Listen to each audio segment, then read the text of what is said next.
Je voudrais enregistrer l'émission, ça me ferait plaisir, ça ferait un beau souvenir, parce que quand j'ai dit que je passais à 7 sur 7, les gens ne me croyaient pas, ils disaient pas, c'est pas possible. Et alors, je voudrais un témoin, ça vous ennuie pas? 7 sur 7, reçu 5 sur 5, vous pouvez y aller. Cette semaine, c'est la rentrée. Je crois que nous avions bien besoin de commencer avec un peu de fantaisie, d'émotion, de rire, voire même de délire. Raymond Devos, merci d'être là. Pour qui me prenez-vous? Merci. Je peux vous dire aussi que je suis très heureux d'être là. Parce que déjà, je déteste être chez moi.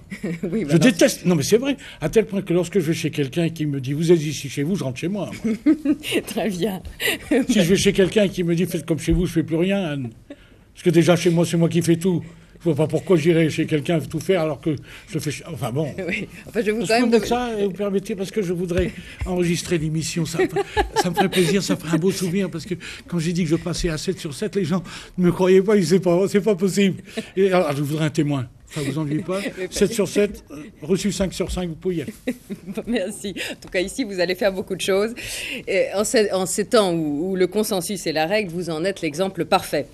Je ne connais personne, homme ou femme, jeune ou vieux, intellectuel ou français moyen, de droite ou de gauche, que vous ne fassiez mourir de rire. Le 20 septembre à Paris, au Théâtre du Palais Royal, vous revenez sur scène avec un nouveau spectacle. Ça faisait 5 ans qu'on ne vous avait pas vu dans un théâtre parisien et votre retour est un événement. Vous êtes un homme du Nord, né en Belgique, élevé à Tourcoing dans une famille où la musique tient une place de choix et vous serez si bien contaminé par ce virus musical que vous jouez vous-même de tous les instruments. Avant de faire l'artiste, comme vous dites, vous avez exercé les métiers les plus divers. Vous racontez vous-même qu'un de vos premiers emplois consistait à mirer des œufs dans une crèmerie des Halles. Mais le spectacle vous rattrape, théâtre, numéro burlesque à la Rose Rouge, de 53 à 55, vous faites partie de la compagnie Jacques Fabry. C'est alors que vous écrivez vos premiers textes, celui sur Caen, bien sûr, et celui sur la mer, celle que vous voulez voir, mais qui est démontée et pour laquelle vous vous inquiétez. Quand va-t-on la remonter? C'est un grand classique que tout le monde connaît, je ne me hasarderai pas à le dire. À partir de 64, vous privilégiez les récitals au spectacle collectif et vous faites rire aux larmes toute la France. Dans un livre chaleureux, que vous consacre Guy Silva et que j'ai là, avec des dessins originaux de Moretti, livre qui paraît ces jours-ci aux éditions Messidor et qui s'appelle Quoique, selon votre expression favorite, on apprend beaucoup de choses. D'abord que vous avez été mince un jour, et aussi que si vous êtes un homme infiniment doué, le travail est pour vous un moteur essentiel. Et qu'enfin, sans être Bergson, vous réfléchissez sérieusement sur le rire et vous vous interrogez, peut-on rire à propos des choses importantes? Alors la réponse est oui. À propos des choses importantes, sûrement, mais malheureusement, on ne peut pas rire de tout, comme chacun sait. Et ce dont on ne peut pas rire, ce sont nos hontes. C'est ça qu'il faut dire, parce que ça montre l'importance du rire. Si on a en nous la possibilité de rire, c'est qu'il y a une justification. Ça veut dire quelque chose. Et c'est sûrement en rapport avec l'intelligence, avec la réflexion. Si on peut, à un certain moment, faire « ha-ha » devant certains événements, c'est que la raison doit être heurtée. Voilà ce que je veux dire.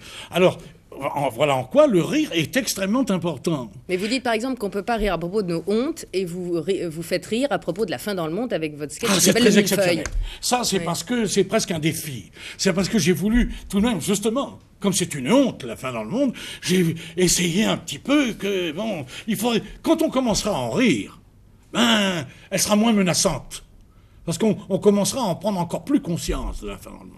C'est dire que par moments, évidemment, le rire, c'est sérieux, c'est très important, le rire. Mais est-ce que finalement vous êtes un optimiste qui pensait que la dérision ajoute à la vie, ou est-ce que vous êtes un pessimiste qui combattait vos peurs? Mais moi, je déteste le mot dérision. Le rire, c'est pas de la dérision. La dérision, ça a quelque chose de méchant. Moi, c'est pas ça. Le rire, c'est ça. Enfin, disons plutôt l'humour. Parlons plutôt d'humour. L'humour, ce qui est fantastique dans l'humour, c'est qu'on se met dans le coup. On s'attaque pas à quelqu'un, on se moque pas. On ne se moque pas des autres. On se moque de nous. C'est tout à fait autre chose. Si bien qu'un texte comique, ça ne s'écrit pas du tout comme un autre texte. Il y a un langage comique. Ça, c'est peut-être une... J'allais dire de mes découvertes, je vais dire ça avec prétention. Il y a une façon de dire les choses, une façon drôle de dire les choses. Et je dois dire que c'est très exigeant, il n'y en a pas deux. Si on ne trouve pas le mot, le phénomène comique ne se fait pas. Il y a une espèce de rythme, tout ça, il y a une exigence. Voilà ce que je veux dire, une exigence terrible dans le comique. Alors, j'ai parlé de ce spectacle au Palais Royal que vous commencez le 20 septembre. Un disque nouveau sort aussi qui s'appelle Raymond DeVos, L'artiste.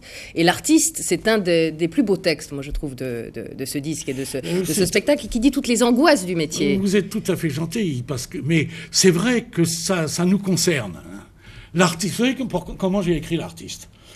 J'ai assisté à une remise de prix, les Césars. Et en coulisses, il y avait toutes les grandes vedettes. Et elles étaient mortes de trac. Mais le trac, vous savez, c'était effrayant. Elles venaient en long, en large et tout ça, en attendant leur tour. Et de temps en temps, il y avait quelqu'un qui venait leur dire « Est-ce que vous voulez dire quelques mots au micro ?» Et à chaque fois qu'on leur posait la question « Qu'est-ce que vous pensez du métier ?» Elles disaient « C'est le plus beau métier du monde. » Et c'est vraiment le plus beau métier du monde.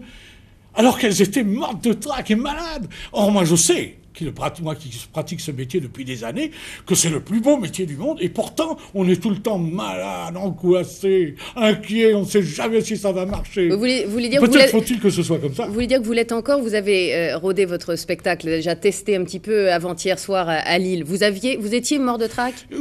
Mort de trac, c'est peut-être un grand mot, mais c'est quand même disons un grand trac. Parce que l'aventure est constamment renouvelée. Chaque soir, c'est un nouveau rendez-vous. Qu'est-ce que c'est qu'être en scène, pour vous? Ah, c'est être de l'autre côté. Ça, c'est avoir franchi un seuil. C'est le seuil du réel. C'est formidable comme démarche. Chaque soir, que ce soit à Montréal, à Paris ou à Marseille, etc., on est au même endroit. On est derrière les rideaux. Et on attend pour rentrer dans ce lieu qui est un lieu magique. Il faut employer les grands mots quand on parle de spectacle. Ce lieu qui est ailleurs, qui est partout, qui est nulle part, où on va pouvoir rêver et entraîner les gens dans l'imaginaire. Mais quel privilège! Mais il faut quand même, il faut être disposé. C'est-à-dire il faut complètement s'oublier, oublier qui on est, oublier ses petits tracas, ses petites misères, ses petites douleurs. Tout ça, c'est ça le trac. Le vrai trac, c'est ça. C'est pas oublier le texte. Ça sort toujours, surtout quand on l'a écrit. Mais c'est la peur de ne pas être de l'autre côté. C'est-à-dire d'oublier sa personnalité, d'oublier qui on est pour être quelqu'un. Alors ensuite, quand on baisse les lumières et qu'on voit ce projecteur venir vous chercher... Je sais pas comment vous dire. Je pense pas que ça puisse se décrire. C'est une vibration. Alors tout est imagé. Et puis il faut que les gens rentrent tout de suite dans votre rêve. Il faut qu'ils vous suivent.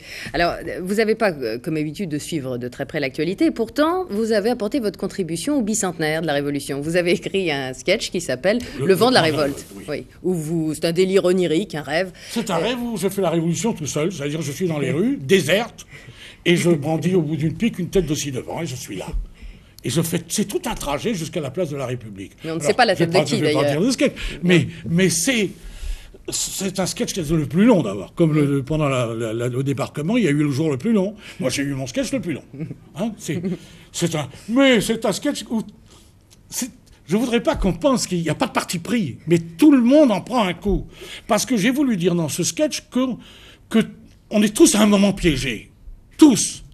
Les bons, les mauvais. Les bonnes intentions, les mauvaises, tout ça. À un moment, on est piégé. Alors je le dis dans mon texte, je dis, il faut tout de même dire que pendant la Révolution, tous ceux qui ont réclamé la tête des autres ont perdu la leur. C'est quand même il y a une moralité de la Révolution. Ah oui. Alors c'est ça que j'ai voulu dire. Alors tout y passe. Tout y passe.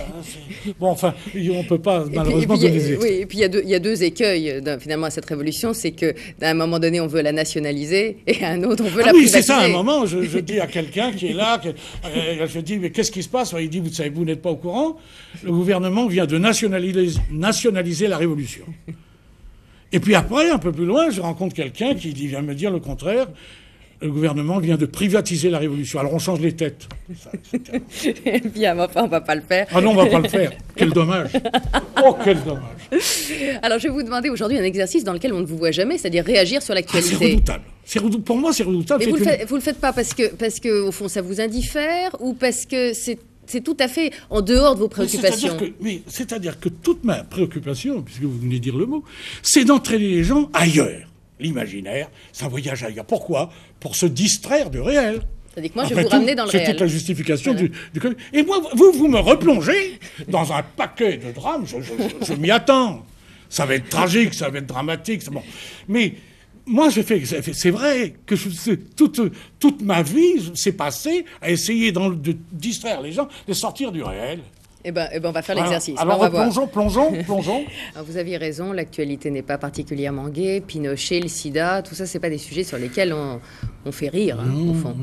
Non. Ce qui est effrayant, c'est que ce mot de dictateur existe encore. C'est qu'on parle de dictateur qui impose une dictature à des gens, à un peuple, qu'il est chargé de diriger. Et il impose son... Je trouve ça... C'est quelque chose d'effrayant. Comment ça peut encore exister au XXe siècle, des choses comme ça? Et le reste aussi. Ça existe même plus fréquemment que l'inverse. Mais oui. Il y a plutôt plus de dictature que de démocratie. Je parlais du sida à l'instant. Je me souviens, Pierre Desproges avait écrit un texte sur le cancer. Vous voyez, vous écrire un texte sur le sida? Impossible. C'est bouleversant. L'ennemi du comique, c'est la sensibilité. Dès qu'on est touché par quelque chose, on ne peut plus rire. Je le dis aussi dans le texte que vous citiez tout à l'heure. Dans le texte, j'ai écrit un texte sur la fin, à un moment. Le millefeuille. Où j'ai acheté un millefeuille, pour moi. Et puis je rencontre un gosse qui voit ce millefeuille, et je suis épouvanté parce que ça me rappelle des images insoutenables. Et je lui donne ce millefeuille. Et là, je dis au public, on ne peut plus rire. Là, on ne peut plus rire. Ben devant le sida, mais on ne peut plus, on est bouleversé. Qu'est-ce que vous voulez? Les images de la petite fille, là, étaient terribles. Mais j'allais dire, c'est le summum. Hein, je parlais de nos hontes. Voilà, nos hontes, elles sont là. Comment peut-on supporter ça? Comment peut-on même en discuter? J'allais presque dire, comment peut-on même le photographier? Comment peut-on être capable de photographier ça? C'est photographiable. C'est effrayant.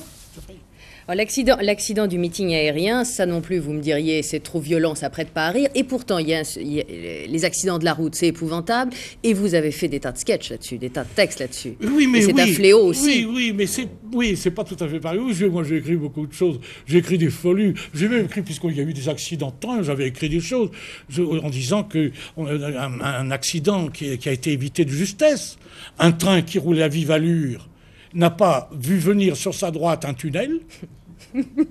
Il est rentré dedans. Mais alors, il a traversé, et puis il est sorti. Rien, pas une égratignure. Alors, quand on songe que le tunnel aurait pu se déplacer... C'est une catastrophe épouvantable. Voilà, moi je me suis amusé de ça. Alors, pourquoi pas, les accidents, je veux dire, tant qu'il n'y a pas du sang derrière. Ce qui est effrayant, c'est quand il y a des victimes. Parce que ça, alors, encore une fois, dès que la sensibilité est touchée par quelque chose, bon, c'est fini, le rire tombe. Mais pourquoi pas les accidents de la route? Les accidents de la route. Ça fait votre pain quotidien, si je veux dire. Oui, j'avais fait aussi écrire un texte aussi sur l'horoscope, parce que l'horoscope aussi, le type qui lit son horoscope, et puis qui voit danger d'accident, risque d'accident. Alors toute la journée au volant de sa voiture, il est là, en train de surveiller à droite, à gauche. Et rien. Alors, le temps de vérifier dans le journal qui est sur la banquette de sa voiture, paf, ça y est. Alors le conducteur est descendu, il a dit « Vous auriez pu m'éviter ». Alors je lui ai dit « Pas du tout, c'était prévu ». Il me dit « Comment ça ?» L'accident est déjà dans le journal. Il me dit « Notre accident est dans le journal ». J'ai dit « Le vôtre, je ne sais pas, mais le mien y est, monsieur ». Mais il me dit, le vôtre, c'est le mien. J'ai une seconde, je vous prie. Alors je vérifie. J'ai dit, vous êtes né sous quel signe? Il me dit, balance. Balance, je regarde, balance. Et puis je dis, non, vous n'avez pas l'accident, vous êtes dans votre tort, mon vieux. Voilà, ça, c'est bon, c'est les comportements, tout ça, nos comportements. Là aussi, il y a une chose qu'il faudrait tout de même dire, c'est que, avant de juger aussi, il faut savoir que nos comportements sont bizarres. Je crois que l'aventure de l'homme est une aventure difficile, parce que il nous est arrivé quand même de franchir le pas de la réflexion. Ça nous est tombé dessus. Ça aurait pu être un cheval qui se met à réfléchir. Alors il aurait eu tout ça, notre aventure, il l'aurait eu sur les Chines, mais parce que je crois que c'est pour ça, tous ces drames-là. C'est que notre aventure est difficile. Elle est difficile. On a le corps, l'esprit, toute cette lutte-là est une lutte terrible. Les masques, encore une fois, on est plein de masques. On parle de mensonges, mais qui ne ment pas. Après, à ce propos, je vous signale qu'un type qui n'aurait qu'un masque, ce serait épouvantable. Parce que le jour où on le démasquerait, qu'est-ce qu'on trouverait? Mais on a mis le masque. Enfin bon. Et quand on vous parle de politique, vous n'aimez pas ça. Parce que vous dites, au fond, je ne vois pas au nom de quoi je m'exprimerai sur la politique. Et au nom de quoi la politique rattrape toujours les artistes et les comédiens. Oui, mais déjà, c'est difficile de parler de la politique. Hein, mais c'est vrai que la politique, ça ne nous concerne pas. D'abord, déjà, le public, c'est le public. On n'a pas besoin de savoir s'il y a des gens qui préfèrent, qui sont à gauche, s'ils sont de gauche ou de droite. On n'a pas besoin de savoir ça. On est là pour distraire tout le monde. Hein. Et puis la politique, je sais pas, moi, les discours, tout ça, moi, je suis en admiration. J'ai écrit parler pour ne rien dire, par exemple. Je ne veux pas dire toujours j'ai écrit, mais c'est vrai, parler pour ne rien dire. Mais souvent, dans les discours des politiciens, c'est surprenant, c'est surprenant. Ce que peuvent dire les politiciens, c'est surprenant. Ils vous disent des choses comme, vous savez, moi, je sais ce qu'il faudrait faire pour qu'il y ait moins de chômeurs. Il faudrait supprimer le chômage. Oui. Alors les gens, oh, superbe. Il a trouvé ça tout seul, c'est un type formidable. Ils vous disent des évidences comme ça. Par exemple, si je vous disais, là on a vu des images de la Nouvelle-Calédonie, ça vous inspire rien? Ah ben, on me demande de mettre mon oui, et puis on dit, mettez votre nom. Ceci dit, la Nouvelle-Calédonie, c'est quand même pas mal ce qui se fait, très honnêtement. Vaut mieux que les gens s'arrangent comme ça, vaut mieux éviter les conflits. On doit pouvoir trouver une solution. Et je trouve ça merveilleux. J'espère que ça va durer, parce que c'est merveilleux. Et alors, au moment des élections, vous êtes très sollicité. Je suis sûr qu'on vous demande. Tous les candidats ont dû vous demander de venir mettre votre nom, justement. Je suis abstenu. Non, oui, abstenu. Non, mais c'est vrai, parce que je veux pas. Mais paradoxalement, dans la mesure où vous ne prenez pas parti, vous donnez un peu l'impression... C'est ça qui est tout de même pénible, parce qu'on est mal à l'aise. Pourquoi on ne devrait pas être mal à l'aise? On vous donne l'impression de retourner votre veste. En ce moment, on en parle beaucoup. Hein. Et moi, d'ailleurs, là, j'en ai mis une exceptionnellement. Mais moi, je travaille en manche de chemise. Hein. Je ne fais pas de politique. Vous disiez votre peu de goût pour la politique et pour ces hommes. En revanche, vous qui êtes un homme de mots, vous devez parfois être intéressé par le vocabulaire politique. Et moi, je me demandais ce que vous avez pensé de tous ces mots qui ont fleuri récemment, comme ouverture, comme société civile, comme centre. On entend toute la journée qui est ouverture. C'est un mot formidable. Je pense à fermeture. Hein. Automatiquement. Ça ouvre à 8h et puis ça ferme à 6h. Mais c'est un peu ça, d'ailleurs. Là, je sais à quelle heure ça ouvre, mais je ne sais pas à quelle heure ça ferme. Là. Je me demande. Et centre Ben, c'est centrisme. Oui. C'est l'ego. Hein. C'est l'ego. L'égocentrisme. C'est tout ça. Non, mais c'est intéressant dans la mesure où ça se met à vibrer un petit peu, hein, tout ça. Et vous en avez un autre comme ça derrière les fagots? Consensus ou société civile au choix. Ah oui, c'est un mot que personne ne connaît. Oui. C'est un mot simple, hein, ça veut dire accord. Oui. Mais accord, d'ailleurs, si vous dites on a signé un accord, personne ne le croit. Mais si vous dites il y a eu un consensus, ah, super, bravo. Et société civile? Oui. Il faut l'opposer à je sais pas quoi. Oui, c'est ce qu'on ne sait pas. À quelque chose, c'est ce qu'on ne sait pas. Militaire, peut-être. Alors, en revanche, il y a un sujet qui a dû vous toucher. Je vous ai vu l'œil intéressé, c'est la mort du Solex. C'est parce que j'en ai perdu un. Excusez-moi, vous n'auriez pas dû évoquer ça, parce que je l'ai enterré hier. Il m'a transporté, jusque-là, transporté pendant des kilomètres à travers Paris. Il connaissait les rues par cœur, je n'avais même pas vu dire, je vais aller là, il savait. Un Solex, on l'appelait mon soleil. Et on l'a enterré hier, ma foi. C'était une belle cérémonie, belle. Mais la roue tourne, comme pour tout le monde. Oui, il y avait des chœurs, il y a tout ça. L'office était superbe. Ça m'a quand même coûté le prix d'une voiture. Oui, c'est très joli, très réussi. Mais qu'on enterre les Solex, c'est superbe. Oh, enterrer un... Pourquoi on n'enterre pas un Solex? Alors, autre chose, on peut encore enterrer autre chose. Hein. On peut pas. On devrait enterrer les objets. Superbe.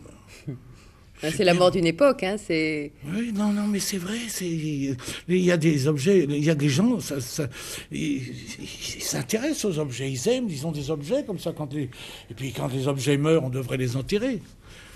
Parce que jamais on n'a vu un objet enterré vivant. Oui, ça en fait. Jamais. Arrêtez-moi si vous sentez que quelque chose vous échappe. On est très à l'aise. Pour l'instant, je suis... Ah non, mais moi, je suis pas fier, moi. Vous me dites, vous êtes en train de dire une bêtise. Je dis d'accord, je renvoie mon texte. Non, pour l'instant, je suis à peu près... Non, ça va, oui, ça va. Ça va bien, merci, oui. Mais avant, on va poursuivre, si vous voulez bien. Poursuivons. Alors, avant justement de poursuivre avec le reste de la semaine... Vous aurez poursuivi avec un Solex. Qu'est-ce que j'ai pu poursuivre le jour avec mon Solex? C'est fou. C'est fou. Les femmes dans la rue. Ça pétaradait, c'était fou. C'est de très beaux souvenirs. Enfin, écoutez, non, parce que là... parce que alors là, ça va finir tragiquement, cette émission, si on se met à parler de ce... Je vous propose de poursuivre, justement, mais le reste de l'actualité... Jamais trahi. Jamais mon Solex a transporté quelqu'un d'autre. Hein. Jamais. Vous voyez, c'est une très bonne idée pour votre prochain spectacle, là, que l'actualité vous donne. Oui, sans doute, oui. Vous voyez, quand vous entendez le calembour de Jean-Marie Le Pen, quelle est votre réaction? Je trouve ça effrayant. Mais je ne voudrais pas trop qu'on parle de ça, parce que tout le monde en a parlé très bien. Je veux dire qu'il y a l'unanimité contre ce qui a été dit. C'est quelque chose d'insoutenable. Ce que je pense simplement, c'est que par rapport au métier d'amuseur, quand on ne peut pas parler du racisme non plus. Moi, j'ai essayé de faire un texte sur le racisme, je ne suis pas parvenu. Encore une fois, c'est parce que le problème est aigu. Hein, j'ai écrit des petites choses. Par exemple, j'avais dit que j'avais un voisin qui était xénophobe et qui détestait les étrangers. Mais il détestait à tel point les étrangers que lorsqu'il allait dans leur pays, il ne pouvait pas se supporter. Et moi-même, sur scène, quand je fais des apartés... Hein, alors quand je fais des apartés comme ça, on dit « fait du racisme ». Franchement, je vois pas en quoi, quand je fais ça, je fais du racisme. Évidemment, si je dis « tiens, voilà un Turc ». Bon, mais si je dis « tiens, voilà truc », en quoi je fais du racisme? Eh bien, il y aura toujours quelqu'un pour dire, s'il a dit « tiens, voilà truc », c'est parce qu'il ne se souvenait pas du nom du Turc.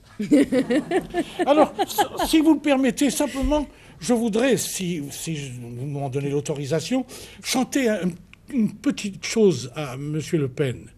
Parce que je pense que M. Le Pen doit être affreusement mal aimé pour dire des choses pareilles. Alors je voudrais simplement lui jouer ça.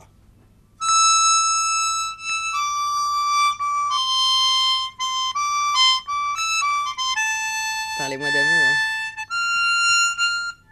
Alors, bon, je n'irai pas jusqu'à la fin parce que je ne voudrais pas dire « je vous aime hein. ».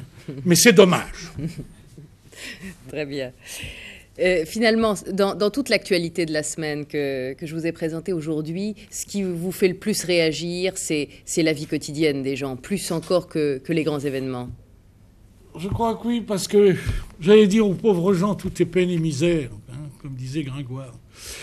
C'est quand on voit tous ces gens, vous avez vu les assassinats aussi, là, des milliers de gens ont été assassinés. Alors, moi, je trouve ça, cette peine-là, je trouve ça insoutenable, que les hommes se fassent du mal, alors qu'il y a déjà les événements, les circonstances, il y a les catastrophes naturelles, il y a tout ça. C'est dur de vivre, même normalement. Or, on en rajoute.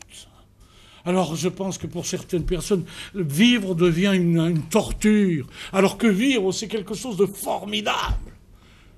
Mais évidemment, si c'est pour vivre comme ça, c'est pas possible. Voilà, moi je trouve que toutes ces détresses-là, il faudrait quand même s'en occuper une fois pour toutes, hein, au lieu de perdre ses forces à étonner, à épater les gens, à faire des discours et tout ça. Il faudrait voir ça, aller là où sont les vrais problèmes. Hein. Non, il faudrait plus de tendresse, il faudrait d'une grande tendresse. Sans ça, on va mourir, on va tous mourir comme des imbéciles.